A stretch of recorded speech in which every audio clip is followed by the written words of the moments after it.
up, fellow gamers?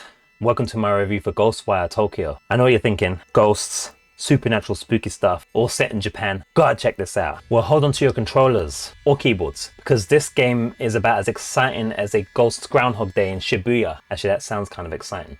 In other words, this is a major grindfest of epic proportions. But don't worry, there are some genuinely cool ideas at play here. It's just a shame that they get lost in the ghostly abyss of repetitive gameplay and missed potential. At least you get to exercise some spirits with your hands in the process. Just don't expect to be scared, because this ghost story is more yawn-inducing than spine-tingling, depending on how much you decide to take on in it. Let's spirit our way into my review of Ghostwire Tokyo, where the only thing that might be getting possessed is your patience.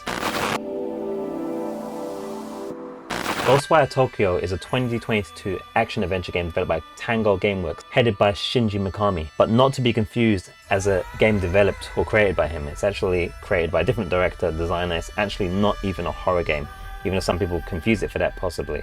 It's got spooky moments, but it's actually an action-adventure, and that's what it's described as. It's available on the PS5 and Windows. I think it's coming to more platforms soon, like Xbox and so forth. I think it's an exclusive PS5 for a while. And you play first-person perspective, using your hands and a few other bits and pieces to do away with ghosts that are haunting Tokyo. So essentially, Tokyo's population has vanished completely, and there are now deadly supernatural forces prowling the streets. You have to use your arsenal of hand ninja-like abilities to unravel the truth behind the disappearance and save Tokyo. Sounds great, right? We're gonna break down what I liked, what I didn't like, and what really didn't like, as well as some things that you should watch out for if you're thinking of getting this game. Let's get into it. Okay, so let's go on the positive notes first. The things I like in Ghostwire Tokyo. I like the visuals and the setting of this game. It's awesome if you're a big fan of Japan and Japan culture, as I am.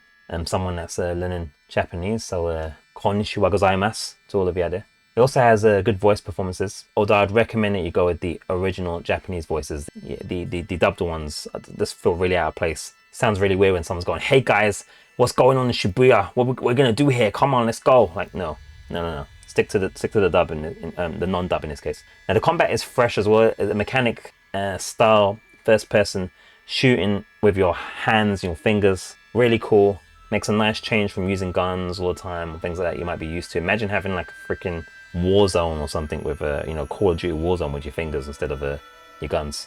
Okay, maybe kind of sounds kind of wrong, I don't know. We have a variety of visual versus performance options in this game. It's been updated recently as well, like a few months ago or so. Loads of times, it's got loads of performance options, including VRR, which is a variable refresh rate. So you can get like 120, I think it is, frames with this, or something upwards of that at 4K. I think that's what I was getting when I was fiddling with settings. That's pretty cool as well if you want to kind of see that out as well.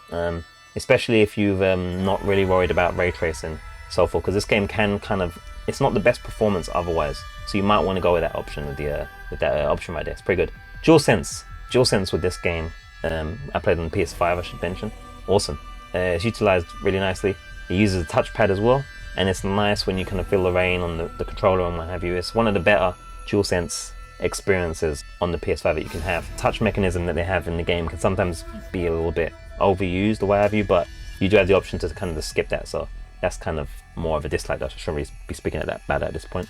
We've got loads of skill things to unlock that will add some worth to exploration and side activities to some degree, especially if you want to max them. And we have interest in lore and findables and usables for those interested in Japan and its history and its culture.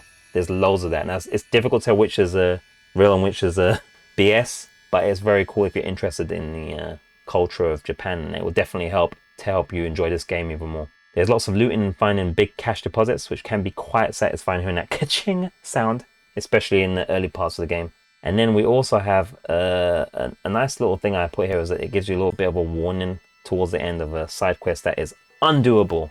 Undoable, impossible to do if you go through a certain part in the game. It gives you a heads up, which I thought was a nice little thing, and a little thing I liked, so I put that in there as well.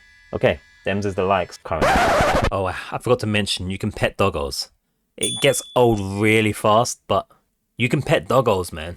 Let's get into some of the dislikes now, which I kind of touched upon in the likes, which I wasn't meant to do, but you know, it's been a while. So the English dub, using full-blown American voices rather than Japanese people speaking English, is incredibly unimmersive, and I highly recommend you don't use the set. You also have to return to the main menu to to compare these, so you can't switch and then unpause, switch and then unpause. You have to return to the menu. It's minor, but it's still worth mentioning. There are some performance options which result in serious screen tearing. Now, I admit I haven't tested some of the screen teared up options since many of the updates, but it was a thing, so you might want to think about that, especially if you're not using the VR option on PlayStation 5. Sometimes you also get dead input presses. I found that there was occasions where I got stuck in the environment and some of the inputs felt a little bit sticky at times, especially when doing jumps and stuff. You get some dead jump input. Another issue with this game is there are way too many icon thingies on the map. Very much the old school Ubiisms, you know, Ubisoft with the icons. You go here, do this, go there, do that again, go there, do this, go there, find me this, go there. Yeah, very, very repetitive optional tasks in this game.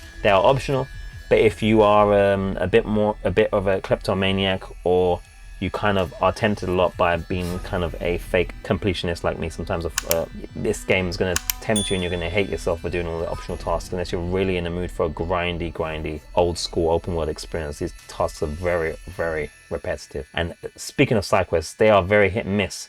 Some are memorable, but many are just go to this spot, find this, then fight same enemy mobs there. Or go to this spot, fight same enemy mobs there. Yeah, that's pretty much the majority of them. I would say if you're going to do most of the side things, probably stick to the side quests rather than some of the other side bits. But even then, they're going to be hit and miss. It's going to be you fighting the same enemies over and over and over again for the most part. Now, most of the upgrades in the game are not really desirable, meaning once you get the upgrades you want, as grindy as this game is, you'll not care about most of the others outside of being a completionist again, as I said earlier. You know, Spirit Absorption Speed Boost, which basically, yeah, you'll see it. It's kind of ridiculous. I mean, really, man. And then finally, there's a real lack of enemy variety, and most enemies are just tanky rather than hard. They don't really have much challenge.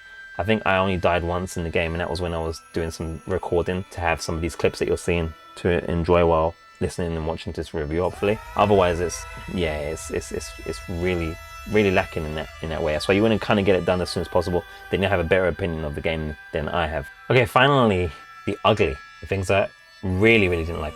So optional tasks are sometimes frustrating to do. They involve doing things like finding treasures for very sleepy cats, and sometimes you'll find that they're locked because you don't have a certain ability, or it's just really long, overly long to find the item, and you get really frustrated.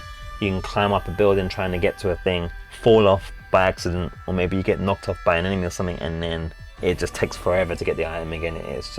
It makes optional tasks even more tedious, especially when you find that it's kind of semi-quest locked, sometimes locked in a building or what have you, which typically is a transition-based system, like you know, your Fallouts, where you have to load into them, and sometimes they're locked behind quests. So that's not fun.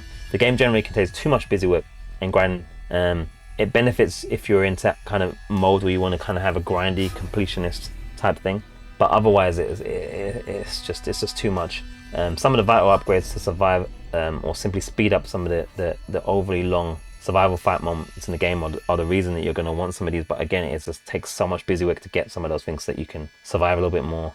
Not so much hardness, but if you want to do some of the other optional things that require you to just kind of stay alive as you just get waves and waves and waves of the same enemies. Now, there are lots of side quests and side areas that don't really result in anything outside of an achievement, and those can feel even less satisfying because they don't really give a good story conclusion or what have you. Finally, 100% in this game, I should say, requires you to get every single, well, not every single, I suppose there's a count of spirits.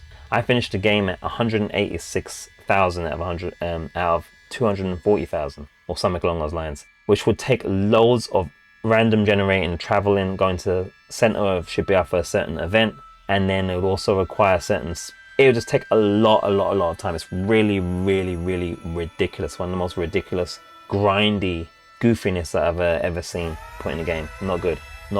So it's just the grind of this game is just it's one of the most horrible games to try and 100% because it just bores you out of your brain. Let's give the game a score. So Ghostwire Tokyo, my review score is a 5.5 out of 10, with 5 being average. So it's slightly above average. It's an awesome but under-realized premise with an overly busy work open world with repetitive combat and enemies crammed into an intentionally empty world. It's a solid game if you're in the mood for a familiar Ubisoft-like classic open world icon fest experience helped by a love of the setting and the source material. While the story is a touching bittersweet one, it might leave you hopeful, sad, or even depressed, if not some or all of those things, due to the very isolating feeling and empty feeling of the game world.